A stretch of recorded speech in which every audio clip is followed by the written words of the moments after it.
This video is a follow-up to my video where I was doing this live analysis of texts, and I was showing you how you can use Claude to help you to create a code. And now I also wanted to show another tool, which is probably would be much more efficient. So this is called Windsurf. So this is an environment where you can code, but it also has a smart assistant which can help you coding. What is different from our previous approach? First of all, we don't need to copy paste anything. It can create code for you, like directly in put it in files and execute these files. It's also an agent, which means that it can perform a set of actions. So it can check the output of your code, and if it sees that the output is not desired, it will implement another action. And now you will just see it in action. So we will be trying to solve the same task as in previous video, and the task was to get some analysis of textual data, and this textual data came from two subreddits, AskMen and AskWomen. So this assistant called Cascade, and you can just type here. It's actually powered by the same language model that we use, which is Claude 3.5 Sonnet. But in this time, this is kind of smartly implemented, so it combines multiple calls to this model in such a way that it works as an agent. So let me try to start. Okay, so let's say I have data stored in data.csv, .csv, which is questions asked on two subreddits, AskMen and AskWomen. I want to cluster and visualize it. So it's not exactly, but almost the same request as there was last time. Let's see how it will work. So what it's doing, so you can see that it's looking for data. It's also opening this file, and it's kind of reading on its own what its structure. So I don't need to explain it. It also infers that 1 is for AskMen and 0 is for AskWomen. It's creating for me the file, which contains the whole text. Again, there's this tendency of this LLMs to just trying to do things without asking you what to do. And so you can see that the first code is very similar to what we get in previous video. So it's using TSNE, it's using k-means clustering, it's using TF-ADF for converting features. So, but the advantage is that we immediately got a ready to run code. And so it's even, so if it wants to perform something that's require like your confirmation, it would ask for it. So I will press accept. So it checked, everything is already here. And now it's asking me if I should run the code.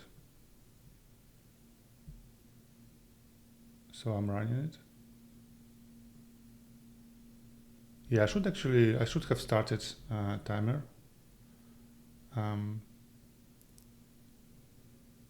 Okay, I've started timer. Okay, so it told me that it's completed analysis, and it was saved in this HTML file. Okay, let me open this HTML file somewhere.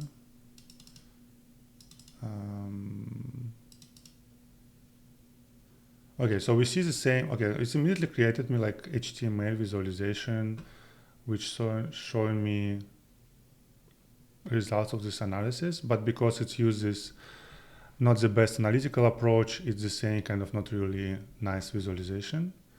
So let me return to.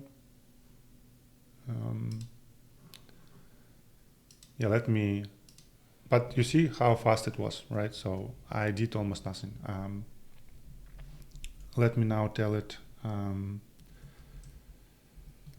please use a different approach. In particular, would like to use text embeddings at first step, UMap at second step, and HDB scan at the third step. Now we press.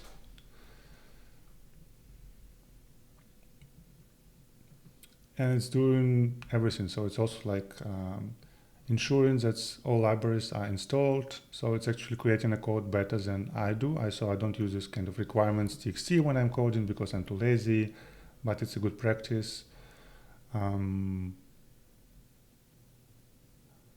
So it's editing this file. I think it would be easier just to rewrite it completely.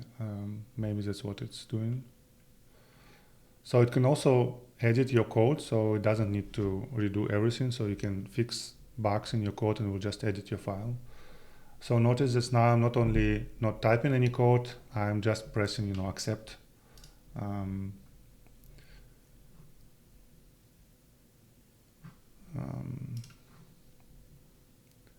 Let's just run it.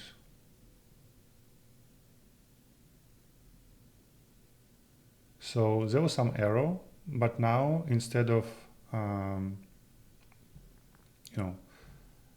instead of me noticing this error and pasting it back, it just do it on its own. It realizes there is an error and it suggests me how to fix it. So I just press accept.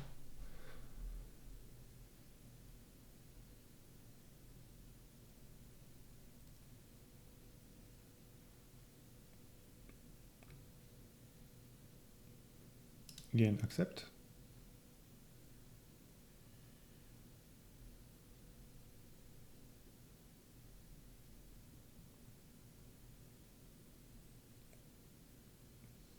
Okay, it's something generating something. So some of these algorithms, they quite computationally expensive. So even on our data set that's not super small, not super large, it's just for 1,000, we have to wait some time.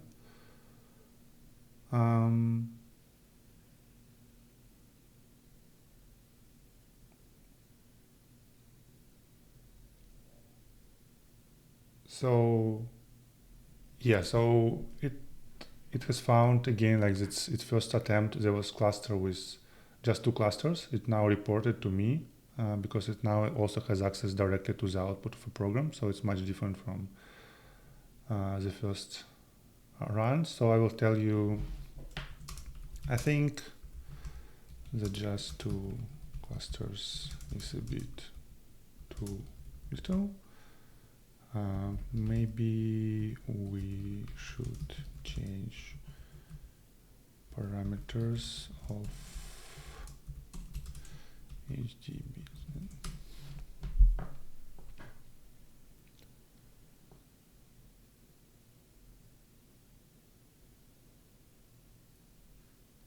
So yeah, you see in this type of programming, you just literally just kind of sit and wait and press accept and provide some feedback on what's going on, which is a bit annoying actually, just because you do nothing.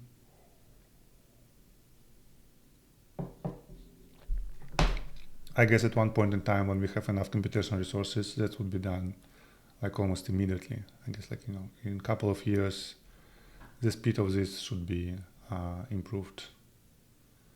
You don't need these models to be smarter, you just need them to be faster.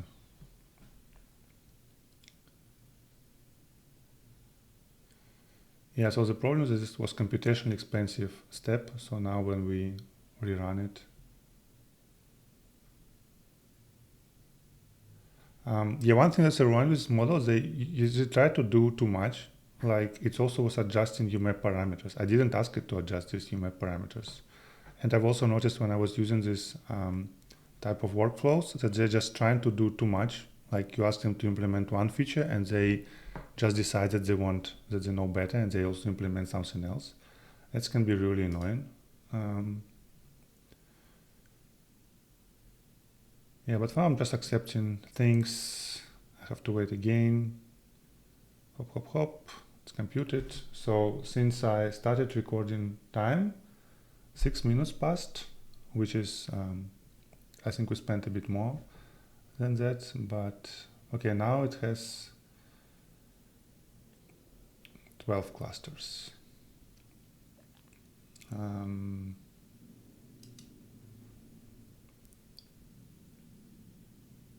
It also somehow summarizes them automatically for me, which is kind of interesting. I have no idea how it summarizes them.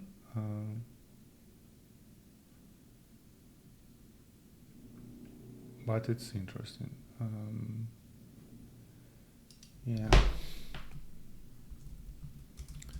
First of all, I didn't ask you to adjust UMap parameters. Second, I still need more clusters. Also, let's see, I'm actually not sure if it's updating this visualization or not. Yeah, it's updating this visualization. So now you can see there is these clusters. So this is clusters you see about music, and now you can see it. So we also have this kind of nice, okay, a bit buggy, but I think pretty nice visualization immediately. Okay, this like sexual topics. Yeah, this kind of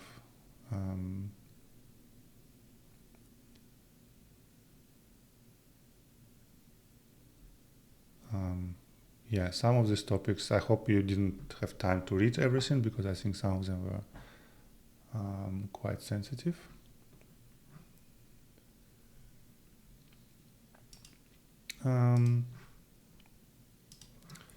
Yeah, let's move back. Second, I still need more clusters, maybe 80, maybe 20, 40, 2060 maybe 2060. And for visualization, I want to color you clusters depending on how many posts are from Ask Men and Ask Women. If there is more from Ask Men, make it blue with transparency ranging from 0 to 1 for 100% men, and red.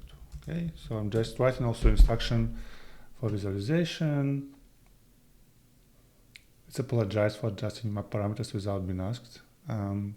Yeah, also there's the strangest feeling of working with these tools, because they feel like a real person, and you also might feel bad that you forced it to apologize.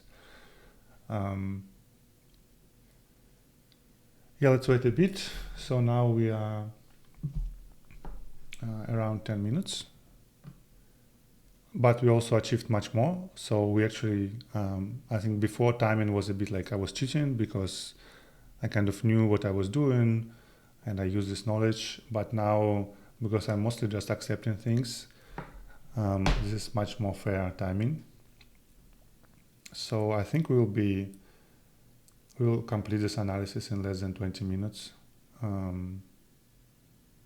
So I can actually say how you can complete quite advanced text analysis in less than 20 minutes. Okay, it says that analysis is complete. Let's again check our visualization. I have to update it, I guess. Okay, now there's, I think, too many clusters. Yeah, and also they're less visible because, yeah, I asked it to cluster. Yeah, actually my request was a bit stupid. Yeah, I asked it to cluster I asked it to color clusters, but I didn't realize that I don't have clusters here. I just have dots. So now it's harder to see that it's actually a cluster. And we still have this music, and now this music is split into many clusters. Okay, it's this cluster 30. Yeah, I think this amount of clusters is too large.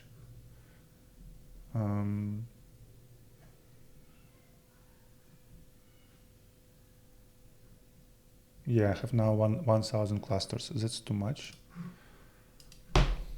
I now have 1,000 clusters. That's definitely too much.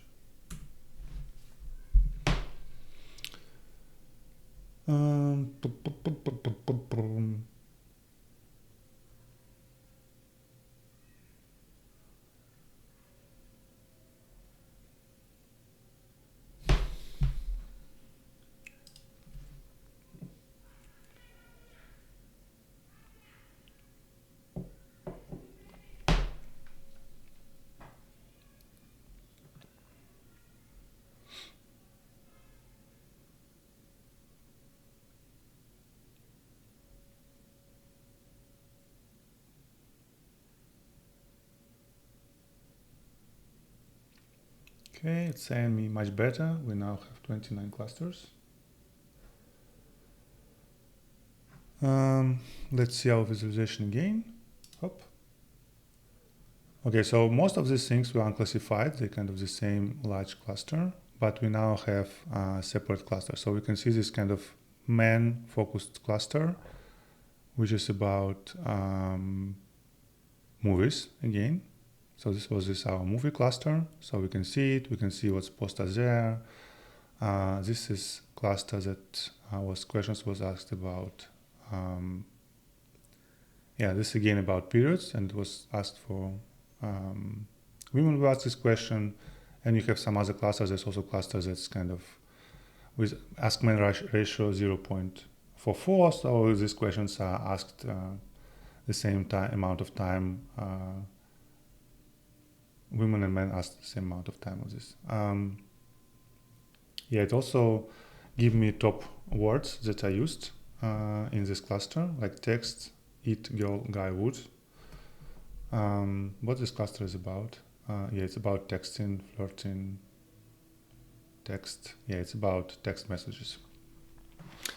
So what I think is quite remarkable, then I think under like 20 minutes, we performed quite complicated analysis. So we get a lot of text, 4,000 texts with one binary attribute, and we get a visualization when we can see that there are common topics. We can see what topics are more common for Ask Men, for Ask Women. You, of course, can build on top of this analysis. You can play with the amount of clusters. You can also use LLMs to automatically generate your descriptions of these clusters. So here I was just looking at what questions are asked and inferring this. And the code that was generated here also add like top words from this cluster. What might be even better if you just ask LLM to summarize this cluster. And also, yeah, you can use this for all sorts of analysis. You can have more attributes than just one, and you can do analysis on top of that. So I'm a bit sorry if it was a bit too spontaneous. Because yeah, I was recording it live, and I was recording this right after I recorded the previous video. So I'm a bit tired, but I think it might be interesting to see this live demo like in real time. Thank you very much. Yeah, so I see you in other videos.